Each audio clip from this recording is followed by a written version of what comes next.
Thank you for watching News Echoes. My name is Shegun Johnson. I'm speaking to you from Malta. I'm sure many of you have been here, and I just have to conduct this one from my hotel room. So please bear with me. I'm so glad I'm here. It's sizzlingly hot here. I'm telling you, it's 34 degrees Celsius. Even with the air conditioner, it's not looking good at all. But I'm coping just in case you see me mopping my face and my neck and no formal dressing. This is Malta. And there are so many things to discuss. Have you heard of Pelosi? Nancy Pelosi in Taiwan. That was Tintin in Tibet, if you ask me. But we have in the studio Nat Yakwa from East London. Ambassador Nat, you're welcome to the program. Thank you very much, Dr. Johnson, and good morning, my colleagues on the show. All the way from Moscow, Russia, is our man, Dr. Godwin Eby. Dr. Godwin, you're welcome to the program. Thank you so much, Dr. Shegun. And in Milan is Mark Godwin. Mark, you're welcome to the program. Thank you very much, Dr. Shago. I'm happy to see you, to hear you're in the southern part of Europe. You know, you're not used to this. Very close to Sicily. I understand I'm very close to Italy. You're not used to the Mediterranean breeze. We have that Mediterranean breeze. And my next destination is Moscow. Yes, sir. Wow. Yes, sir. You It should will happen. It will happen one day. Oh, I'm so glad you are here. And for our listeners and viewers, we are very happy you are here. But the number fourth most important person in the American government is in Taiwan. And if you've been following the issue between Taiwan and mainland China, it's not been very rosy in the last 50 years. They want to maintain their democracy in Taiwan, separation from China, and they want to have nothing to do with China. China says Taiwan is a breakaway part of the family, and they're not going to accept it that way. For years, America has been backing Taiwan, but I don't know whether it's coming to an end. I tell you, I have very good people to discuss this today. Let me start with you, Ambassador Nat. You've been a diplomat for years for the Nigerian government. What implication do you think this has for America, for China, and we'll be asking Dr. Godwin for Russia. But let's start with you first. Thank you very much. I mean, this is not a new thing. It's been on for years. As Dr. Johnson said, something 50 years or so. But the most important thing involved here is the politics of anytime any top American official is visiting Taiwan, Taipei, China will raise dust. And this had been on.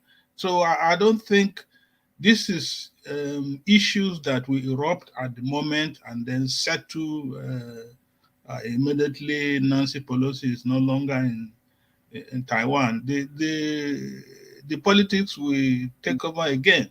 So the only thing now is that I'm sure behind the scene, there are talks. How do we get on? How, especially when it comes to the issue of trade. The same thing will happen when, the issue of Hong Kong. They want democracy, their youth want to be free, but China says no, they are still part and parcel of China. And so the on and the tug of war, rather, or on and off squabbles will continue. But Ambassador, the Chinese planes are hovering over. The Americans have released their planes and they have turned their warship towards that area. You think we should not be worried? No, we shouldn't be. This is not a new thing. It is going to be on for some time, for some years to come. Again, it does show of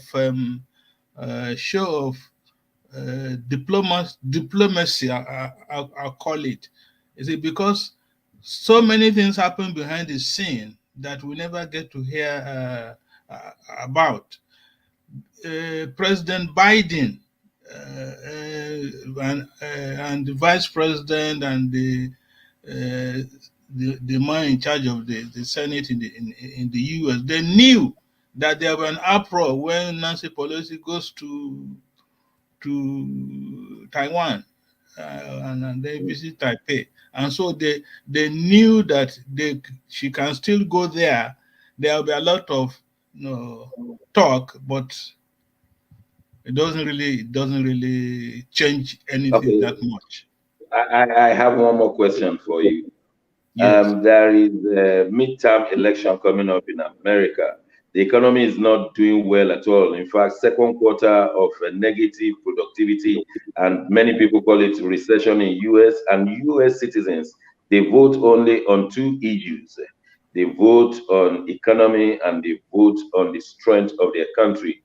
Economy doing bad. You think this is a distraction of the citizens from the economy so that they could vote in the Democrats? Well, I think right from day one, when Biden moved into the White House with the vice president, their performance as such has not been rated that good. They are almost average or below average, and I'll be very surprised if the Democrats were able to make retain their majority in the House of Reps and even the Senate when the elections, midterm elections, come up. And you know also that Donald Trump is still very much around, even if he's not going to win the elections, but he will really cause some serious challenges for the Democrats. All right. Thank you very much. Dr. Ibe, Moscow is watching what's going on in China. China has been supportive of Russia.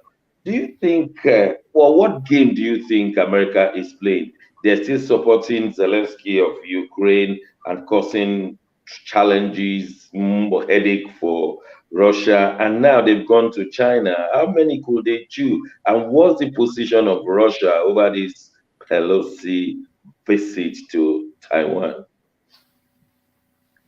Thank you. Russia, surprisingly, slams the visit as provocative and interference in China's domestic policy. That shouldn't come as a shock. Also, Pelosi's visit to China is unsurprising. I think most people expected that she would eventually visit Taiwan. But what is surprising to most people is the reaction of Xi Jinping of China, because before the trip, he had promised that there will be a strong response, both militarily and otherwise, and some missiles were launched into the Taiwan Strait. Drills were prepared all around Taiwan. It was generally believed that planes would escort Pelosi's plane from Taiwan's airspace, but that didn't happen. So let's say we are more surprised at China's reaction than Pelosi's visit. But I'll give it to Pelosi for bravery. She's joined the ranks of brave leaders. Let's say Putin is one of them. I would say Pelosi has joined the ranks of brave leaders, leaders that that are able to match their actions to words and not just say things for the media. Now, it's important quickly to note what is international law. United Nations General Secretary came out and said clearly, we support one China policy, international law. Biden also said it clearly, we support one China policy. Biden and Pentagon said it's not a good idea for Pelosi to visit right now. But in contradiction, a little bit of contradiction to what Ambassador Nat says, I mean, he's spoken wonderfully well, but just a little bit of difference, in my opinion. We should be worried because it's generally believed that China would launch a military operation in Taiwan. It was believed that it would be 2025, 2030 maximum. But now there's a consensus. It's been published in Axios, it's been published in New York Times, that most US government officials now think that it will happen in 18 months. And this Pelosi's visit will speed up that timeline. So yes, we have to be worried. We are not yet finishing one military conflict. Remember, Syria conflict is still going on. And then having Taiwan, it has global ramification much more than Ukraine, because China is the only, let's say, the major chip producer. Even US does not have the latest chips. It is Taiwan that produces it. So any disruption to that global supply chain is really going to cause global conflict that we have never seen before. So it's a little bit reckless, this trip. She's brave, no doubt. But if it speeds up the timeline of invasion by China, then we have a lot to be worried about, especially in Africa, because yes, if we have seen inflation now, if we believe we are seeing inflation now, then it won't be at the level it is now. It will be much worse, because Taiwan is much more important than Ukraine. Okay, thank you very much, Doc. Let me ask Mark in Milan.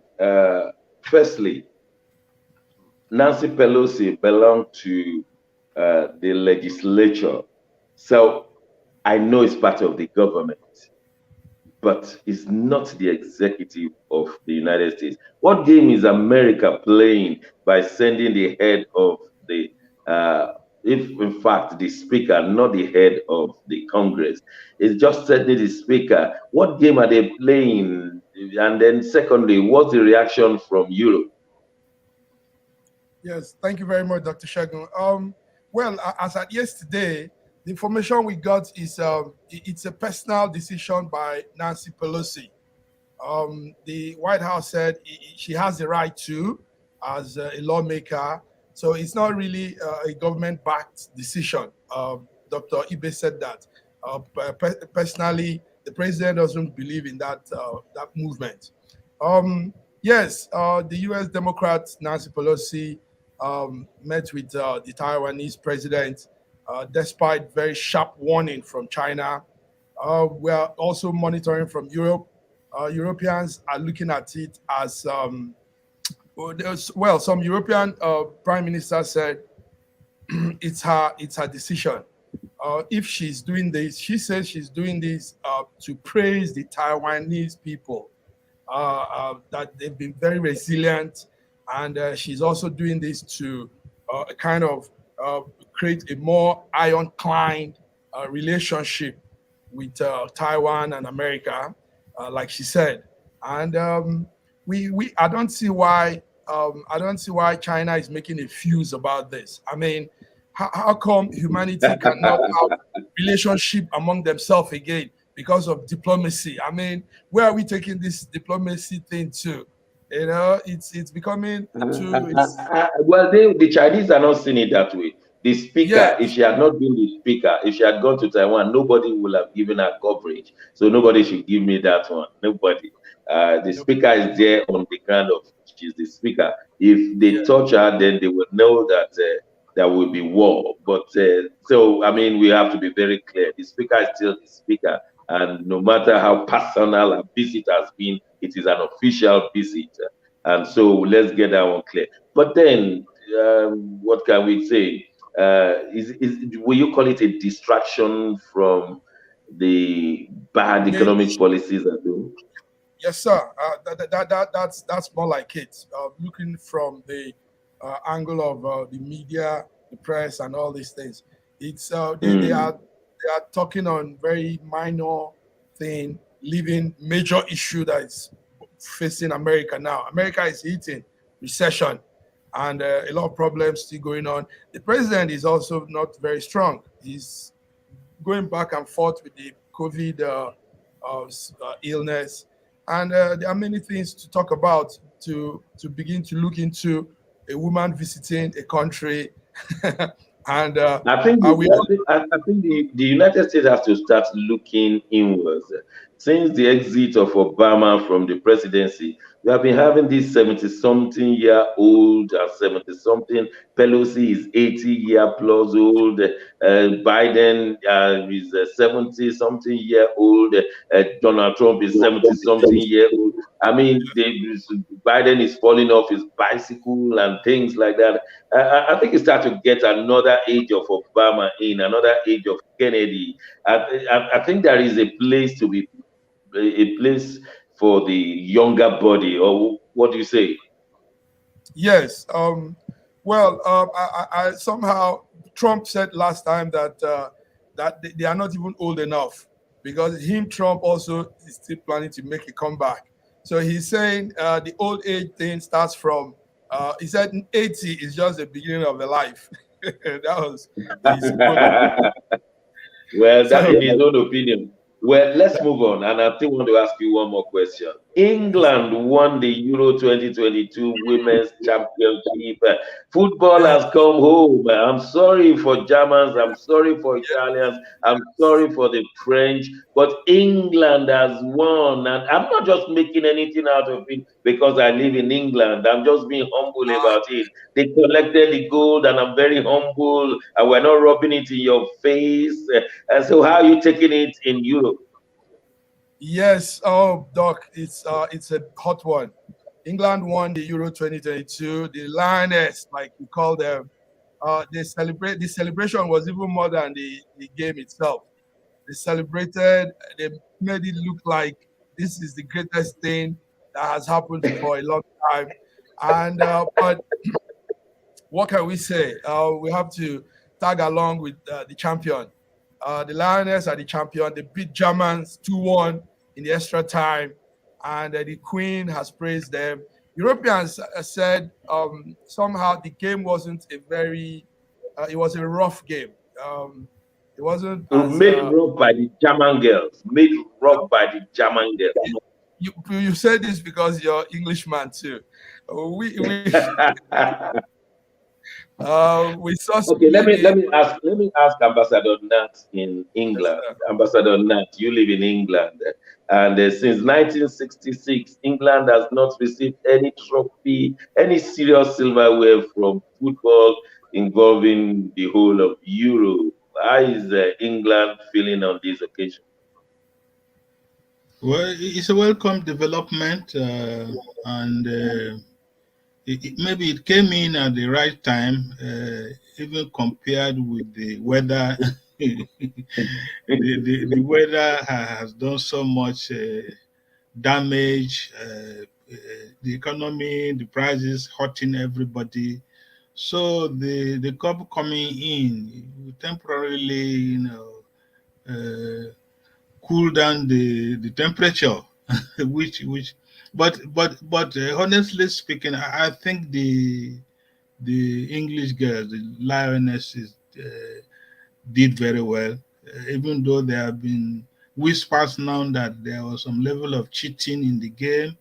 The Germans are complaining and protesting, but let's see if they can prove it, because everything is on record. Modern technology has made everything real time. Everything's on record. Look, But people will no, complain. yeah, I'm no, not yeah, sure. no matter what happens, people will complain. But Amusho, they have, Toby Amusho won the 100-meter hurdle in Oregon. They said she was assisted by the wind. I mean, they said it's possibly the timing is wrong, and she broke the record. People will complain. Let them but complain. they But have the whispers they I have thought you were all, going to yeah. talk about was that it was an all-white affair. The whispers are going around England, innit? Well, we don't know the definition of fear now. White, all white affairs. We don't know the definition of race now. Is it the color of the skin, or the content of the character and the performance of Mm, individuals and the team? So yeah. that's the situation we find ourselves today. If you do anything spectacular out of this world, the people will always find a reason. You remember this, the athletes in US who are complaining against Toby, the Johnsons, the black athletes, they are the one complaining. It's not even it has extended beyond the wind now. They are talking of the shoes she was wearing, that the sports wear she had on her helps her to gain that time. Up to now they have not accepted the timing that Give me Toby those shoes and I will recorded. become last. Yes. So Well, let me hear Moscow. I know that I don't know the mind of the government, and it's not fair to ask you. They sent Boris away. I mean, mainly in England, the hardcore England believe that Putin sent Boris away by the release of some videos. They sent Boris away, and now England has won a major trophy since 1966 when they won the World Cup. How happy is Russia for us? Um, Russia doesn't really make any comments or interfere in sports, that especially that with another country. But it's amazing that Russia has once again been connected. Like I say, Russia. It's just like you can't get tired of it. It's just unreal, you know. But I would like to say that I congratulate the Indian team, the English team. England has spent a lot of money on football. But if you look at both the men, the female clubs, female national team, and the fact that they haven't won it, it's definitely a major positive development and something that should have come a long time ago. The truth be told, the German girls play very good football. If this is going to happen less in the next 4 years, you can expect the Germans are going to go farther. You can put the bets more on the German team. They are a really good team. In their dream. In their dreams. Well, no, we have FIFA rankings. We have people, sports commentator, analysts who talk about how well they play. But it's a welcome development. I congratulate them, and I believe it should have come a long time ago. But if only there can be improvement in relations between Russia and England, it will really be good, because, like I've always said, there's lots of intercultural exchange. The fact that English is seen as the first international language already is a basis for cooperation between Russia and England. And of course, the political class has to find the right climate to take advantage of this. Thank you very much. We go straight to Birmingham. At Birmingham right now, the Commonwealth Games 2022 is on, and medals have been won. Australia is leading as usual, and England is trailing, and Nigeria is on the medal table out of 56 countries. Nigeria has been on the medal table since 3 days ago. It's a different ball game compared with Olympics. We never got even one iron goal, one iron medal. But Ambassador Nat, the Commonwealth Games is happening in your backyard. Tell us more. Well, the Commonwealth Games, as the name connotes, is games between the Commonwealth countries. And recently there was the Commonwealth meeting of heads of states and heads of government in Rwanda, Kigali. The questions were asking the relevance of the Commonwealth to especially the developing countries. Whose wealth is it? Is it the wealth of Canada, Australia, New Zealand, England, or the wealth of the African nations that were once colonized by the British Empire? So the games, yes, records will be broken, social network will be established, contact renewed, Then the businesses, those who will benefit, economic benefit of the game to Birmingham and the UK at large. So, but again, it gives the competing nations when it comes to sporting. Sporting is also a political tool. It's a tool for international relations.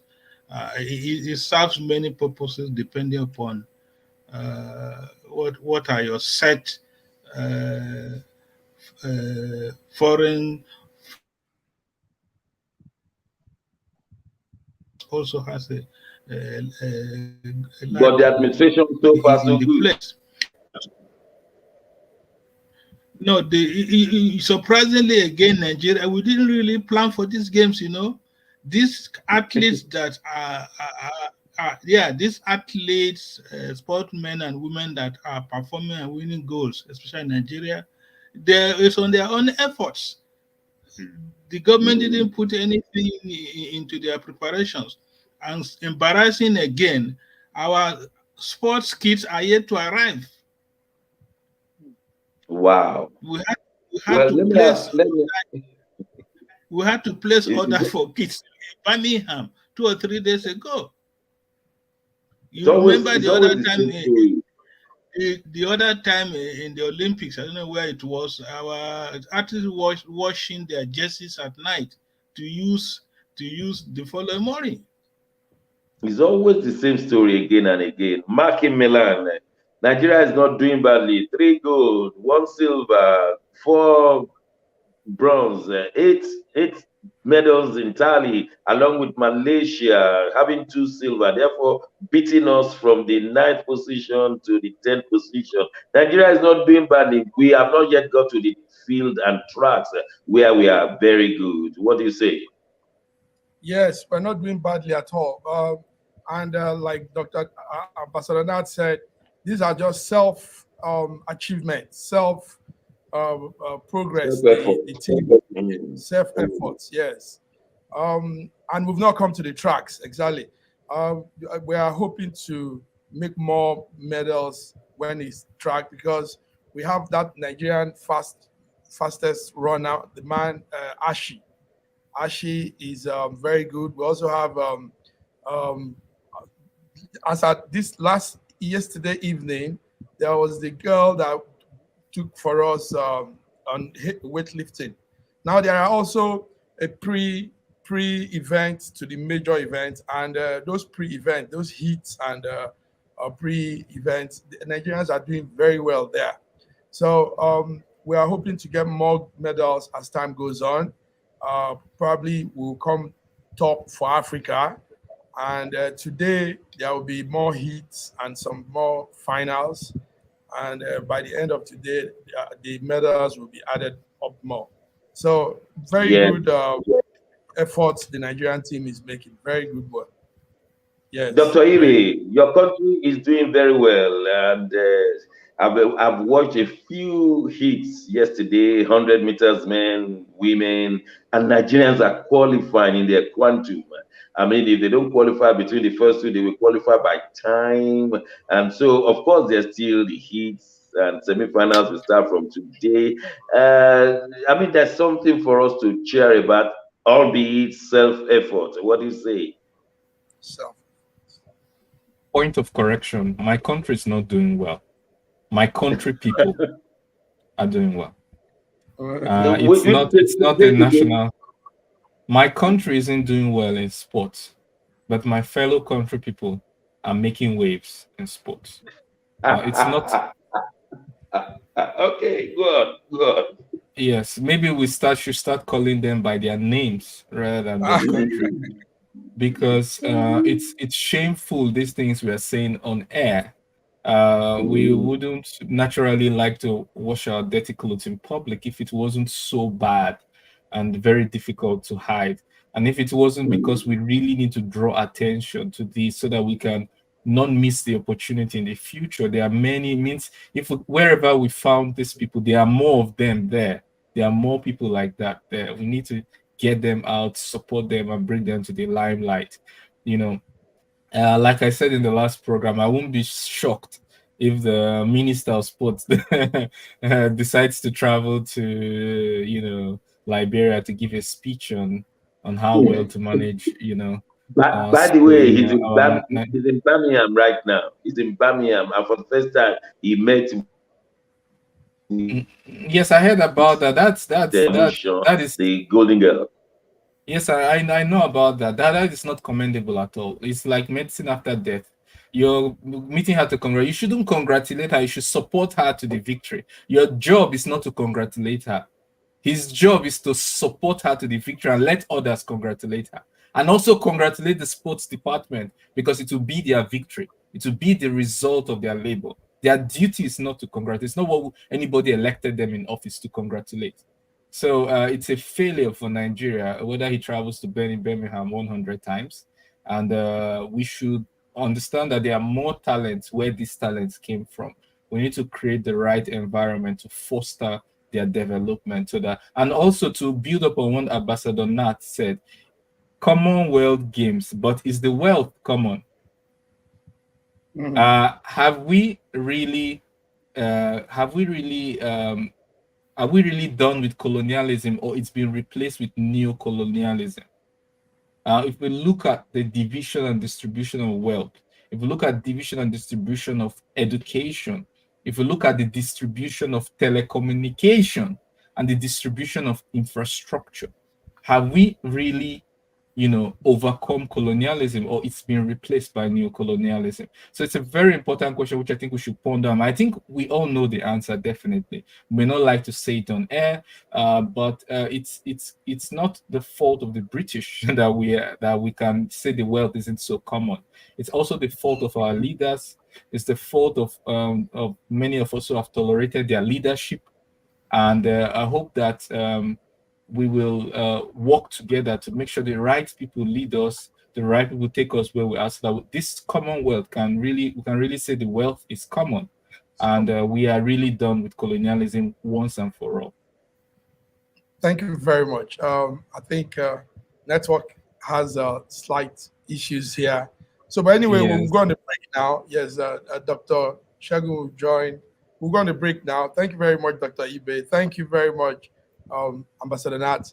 We're going to break, and when we come back, we'll be talking more on the security issues in Nigeria, the kidnapping, terrorism, banditry, and all these very sad occurrences. So till we come again, this is News Echo.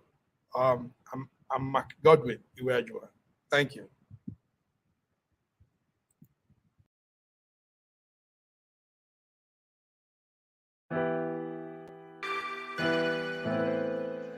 Schengen Story magazine is an African international bi-monthly magazine based in Milan, Italy, and founded in 2016. The publication focuses on personalities, fashion, style, entrepreneurship, and culture for Africans.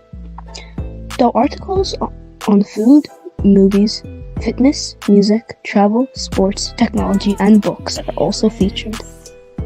Our lives full of best stories. A lot can happen in a month. Expand your mind, change your world. Get Schengen Story magazine's full editions. Celebrating Africans make an impact. Read better, the inside story. Your fashion magazine for a better lifestyle. Inspiring stories for you. Your monthly dose of entertainment. A better mind keeping you updated. Hashtag Schengen Story magazine. Get Schengen Story magazine full editions.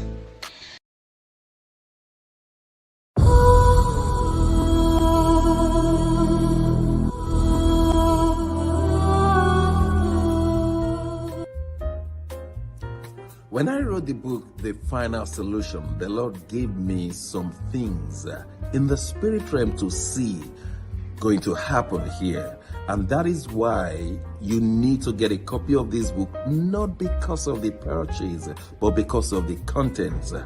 We've not spent 2 weeks. Now we have seen the problem in Ukraine, Russia, and Belarus, Donetsk, Luhansk, and all the other surrounding nations, talk less of the Western countries and the eastern countries.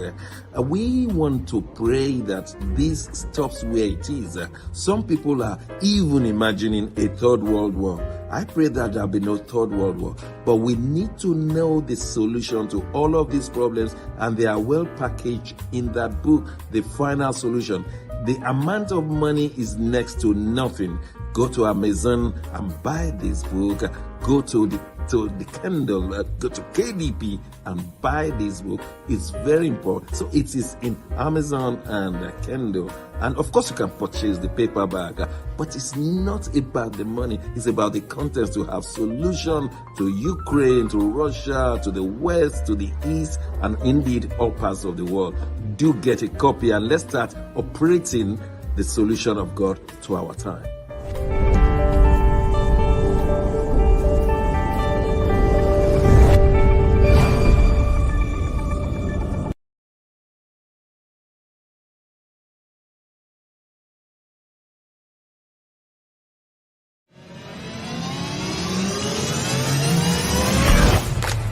Welcome to Ciliate Farms.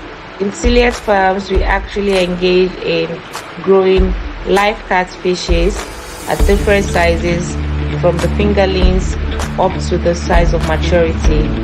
Feel free to explore Ciliate Farms whenever you're in Abuja, as we are located in Kubwa and we sell at affordable prices. Thank you very much.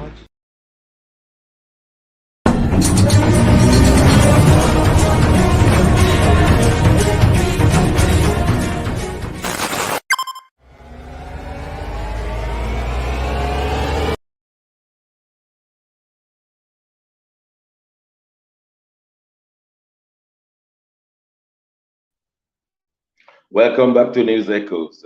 We've been having some challenges, but we hope to overcome them. We want to look at what's going on in Nigeria concerning insecurity. We understand that an Assistant Inspector General of the Police was shot yesterday at about 2:30 p.m. His name, Mr. Audu Adamu Madaki. He was not dead, but his orderly was shot dead. And if an assistant inspector of general police was attacked and shot and is only dead, we wonder what kind of security Nigeria has in place. Ambassador Nat, can you please give us a picture of today's insecurity here, so that everyone will be able to make up his mind whether it is a failing state or it has come to a position of a failed state with warlords running different sections of the country?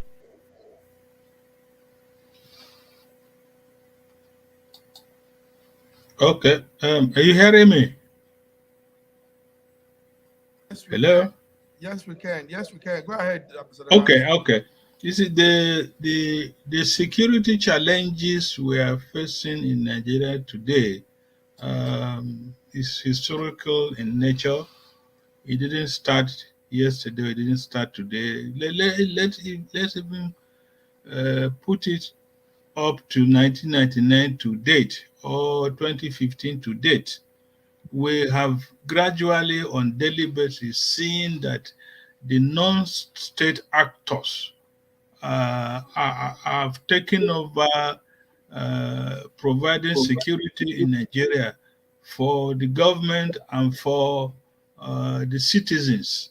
And so when you find the head of state calling service chiefs almost every day, and nothing happens after that meeting, things get worse. It came to a climax 2 weeks ago, thereabout, when these bandits or terrorists had the guts, had the infantry to attack and kill 3 officers of the Brigade of Guards, which is an elite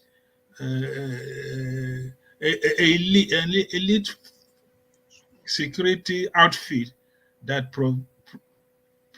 protects the head of state and the first family, protects the seat of power in the villa, Aso Rock, and other principal persons of state, vice president, senate president, House of Reps speaker.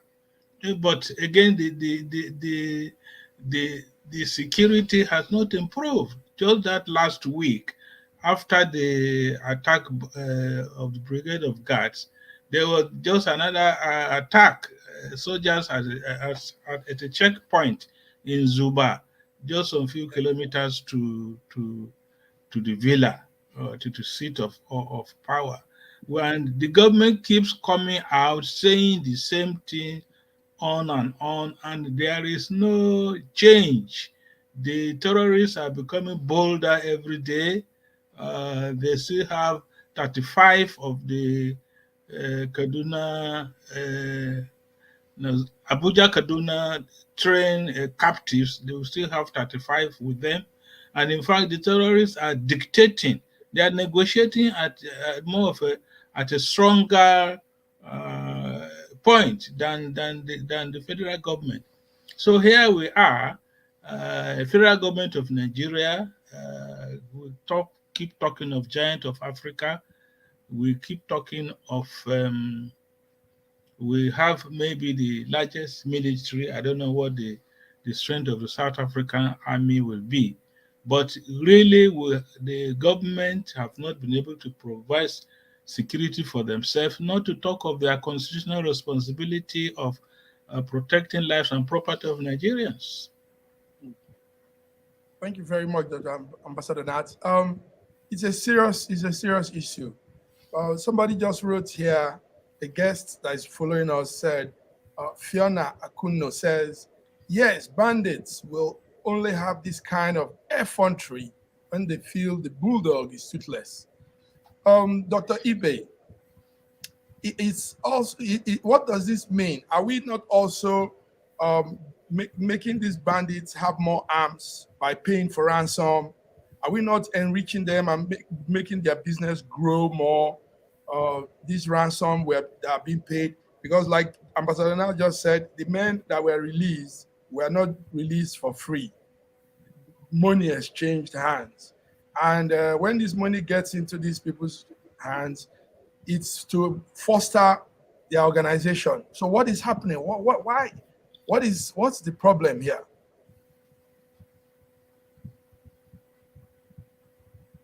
Yes, you need to unmute. Unmute, Dr. Ibe. Thank you once again for having me. Borrowing from Fiona Akano, who said the bulldog is toothless. Yes, the bulldog is truly toothless. Well, that's because there's been a failure of maybe priorities, failure of policy, utilization of the right policy that tackles insecurity. I released a video recently on my channel to talk about my views on how to go about the security situation in Nigeria, and I will repeat it once again. Number one, we need to invest in the right tools. For example, drones, surveillance drones, reconnaissance drones, combat drones. Instead of spending more on light attack aircraft, we have to be able to understand, even if you have all the artillery in the world, sometimes you need to correct the fire. You need to conduct reconnaissance to know how the position of the enemy has changed, how to reposition, to correct, the target of your artillery, because it's already clear that these people are well armed to the teeth, and well sponsored. Also talk about the utilization of motorcycles to perform most of these crimes. So the use of motorcycle should be looked into. There has to be protection for whistleblowers, working with the local community there to secure loyalty so they can get information about who these people are, because they live there, they have friends there, they have relatives in that area. They are not what do I say, aliens, and then the last but not the least, they are not ghosts, they are not aliens. And then the last but not the least is responsibility. Somebody should be responsible, and should be punished where there's a failure. or neglect of responsibility, because this has to do with the lives of many people. This is not a problem for the poor. It's a problem of the rich, of the poor, of the senators, of the legislature, of the government, of the civilians, of the soldiers, of the security service. So you need to have Dr. Ibe, make someone Dr. Ibe, responsible. we have a problem, and maybe Ambassador Nat will be able to answer this question. Is the Buhari administration just playing out a script, or is it incompetence? A script in the sense that the exit of Buhari is going to be like an installation of another government, maybe the Shoneko style of administration. He will step aside for whatever reason, and one interim government, or even, like some people said, a Fulani hostage will come, and then it will be the Fulanization of the federal government officially, where the bandits will be able to take over, because we have been funding the bandits, like you rightly said, about $1 billion paid to the train bandits, and so we have been funding them for the past 7 years. They might as well stay in Asokoro and continue, or they will just get somebody like Shetima, who is been funding Boko Haram, as we are told. Are they going to put someone like that and say, okay, you be there in the interim, and then a script is being followed? Because nobody will understand how the Nigerian military apparatus cannot finish a ragged team of bandits. And also, is it incompetence? The other people are saying, no, it's just a sheer incompetence of the generals. The good generals have been sacked, they have been retired. The sycophant generals are put there, operating a script. Which way, either way, Nigeria is not going to be the same again, whether we like it or not. Ambassador Nat, is it a script or incompetence? I think it is more of a script, because historically, if you look at the geographical area we call Nigeria today and how it came into existence, if we go back to our colonial history, the British handed over political power to the Fulanis in the north, and then the South could continue with the economy. But you know that in modern days, the politicians decide who gets what and when. And we see this vividly coming out immediately. Buhari became head of state, 29th of May 2015. Everybody that matters in the federal government is a Fulani man. The Hausas are not even reckoned with. This some people sometimes call it Hausa Fulani. They are not Hausa Fulanis. It is the Fulanis that are controlling what is going on. And you remember they keep saying that jihad was not completed until they dropped the Quran in the Ahmadu Bello Way in Lagos, along the Atlantic Ocean. And so there is, if the real challenge is our colonial past, our post-independence past, and it continues. The APC government is saying if APC doesn't win, then it has to be Atiku who will win in the PDP. And so it's like we're going to have 8 years of Fulani, another 8 years of Fulani, and then there's this issue of Muslim ticket. Why will Nigerians in 2022 be talking of Muslim ticket? And some people, especially Tinubu, doesn't see anything wrong with it. And so there's a script. There's a script that is being played out. And Milan. Hello? Milan, you have always told us that there is a plan, an agenda. and many of us have ignored you in the past 2-3 years. But it appears your position is coming to light little by little. That's why I have to come back to you today, maybe to apologize for not taking you seriously, because you never believed in 2023. But the way things are going on, some have come out openly to say that the idea that the bandits will abduct the president and El Rufai will be part of the plan. And once they have done that, then they will take over the machinery of government, especially in the area of police force, Nigerian army, Nigerian navy. And once you control that, you control Nigeria. Could that be a plan in the 21st century? Or there's going to be like a Babangida did it, I will step aside, I will not give the power to the man who has won MKO Abiola, and I will give it to a man in his own country or his own town, give it to Shenakon. Are we working towards that? Because whoever comes to be president next year is not governing Nigeria, it's only governing a fraction of it. Mark. Yes, sir. Thank you, Dr. Shago. First of all, there is a very impressive turnout of viewers listening to us, and Dr. Ambassador Nat gave very good insight. A script is being played out, and in Nigeria, anything can happen.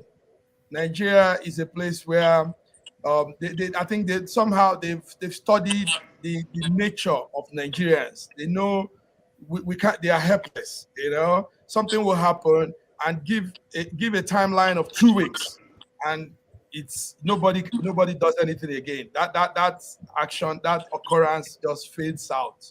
So they've studied our human way of doing things, and it's sad. So they can come up with any script, and in this case, the Fulani. But we should, like Ambassador Nat said, we should take note of something. In the north, there are two kinds of northerners. It's not a Hausa Fulani thing. It is Fulani and the Hausas. That's something Nigerians should take note. So the Fulanis are a tribe, an ethnic group, and you have the Hausas. And in most cases, the Hausas also are mobiled up into the Fulani's plan to capture Nigeria. So these people also have that intent to capture, plus the Hausas and the Southerners and all corners of into their own plan, into their own arrangements. So the script is being played out, and it's still, so far it's still working the way they've written it. But I know there's an awareness in the hearts of people now. There's an awareness in the youths and people that were never voters before, people that had nothing to do with politics are now interested in political issues, what is happening in our country, and everybody's eyes and consciousness is fixed to the Nigerian matter. So the script is being played out, but it's going to go the wrong way eventually. Thank you, sir. Go ahead.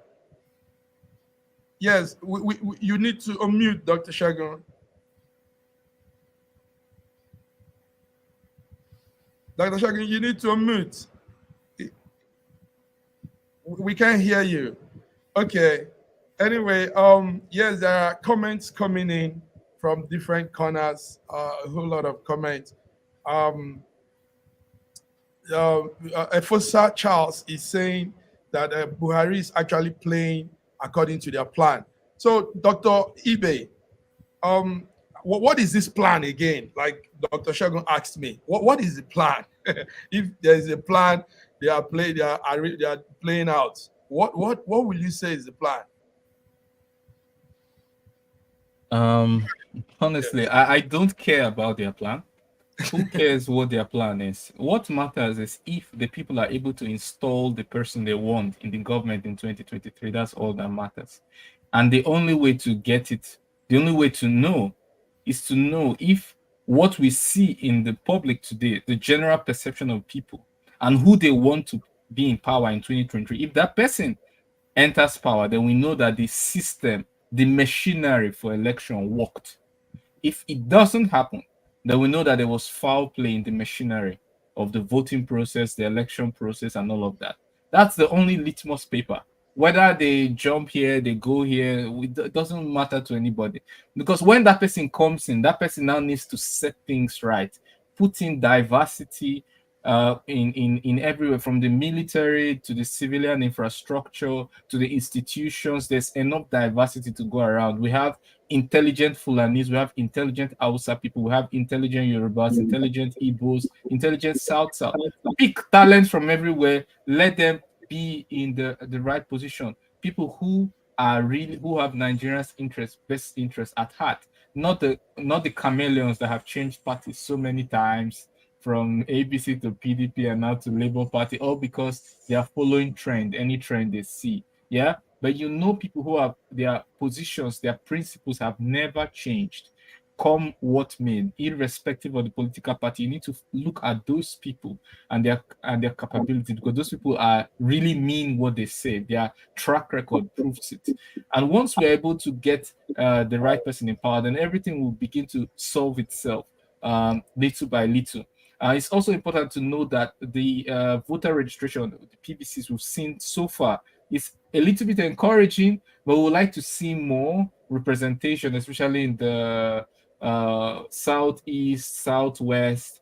We'd like to see much more representation, and hope that the will of the people will be respected in the 2023 election. Now, the question about Nigeria is a failed state. Yes, by results, Nigeria is clearly a failed state right now. We can call it the banana republic of the Niger region.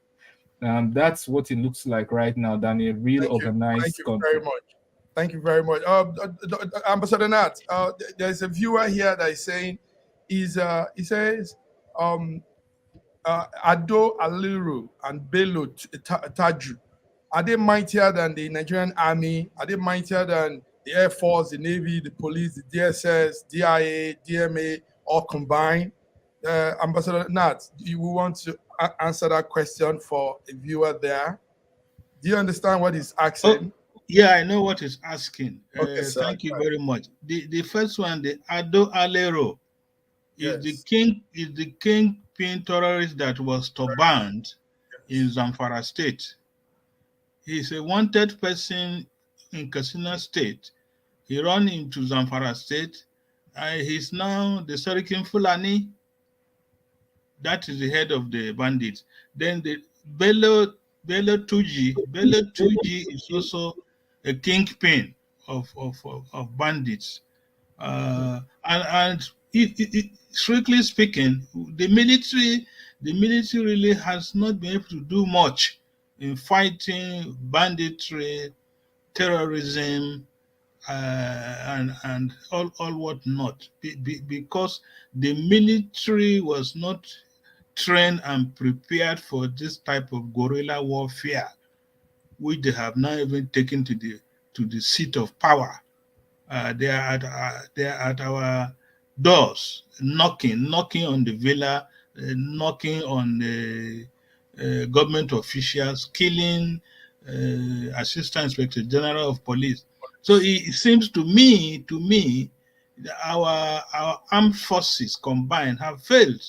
It is the terrorists that are dictating the terms now of what security do you want. You have to pay before you can go to your farm, or you have to pay to go and to travel. So we really don't have a central command security outfit. The security architecture has failed, it has collapsed. The bandits are in charge. They are collecting money to buy more arms, or collecting money to remit money to ISWAP, even IS. And so this is the situation we find ourselves. We bought Tucano aircraft, 8 of them, and the United States government said you cannot use the Tucanos outside the northeast geopolitical zones. You cannot use them in the north central. You can't use them in the forest of Ogun, Oshun, Ekiti. and Oyo. So this is the dilemma that we have. We have an armed forces, we have military, the air force, the navy, but the terrorists are still running amok and killing anybody on sight. Thank you very much, Ambassador Nat. Thank you very much, Dr. Godwin Ibe. On this note, I want to thank you. A lot of questions are actually coming in. So maybe what we will do is create maybe a 10 minutes added to the show. We have to talk with the networks so that we can answer some of these questions that might be coming in as we go on. But on this note, we want to thank you all for being part of this very wonderful edition of News Echo, Schengen Story News Echo. And till we come again next week, thank you. Ambassador Nat, you have anything to say? Some last comments? Well, what we have to say is that the next 6 months, 7 months is going to be very, very trying and challenging to Nigeria. If the security situation does not improve, we are going in for campaigns. We're going in for elections. How will that happen? That's it. Thank you. God, what do you have to say? Get your PVCs, vote. Don't sell your future for a morsel of bread or for a chicken change. Get your PVCs, vote the right people who will take us forward. Nigeria currently, all truth be told, is a failed state in many regards, by many international standards. We have to dig out, not dig further down the hole that we have found ourselves in. Wow, we have to dig out and get out and bring good life to ourselves. Thank you, gentlemen. On behalf of Dr. Shagun in Malta and our other colleagues, Dr. Osita couldn't make it, Diva Books, and the rest of the crew, we thank you all till we come again next week. Bye-bye. Bye-bye.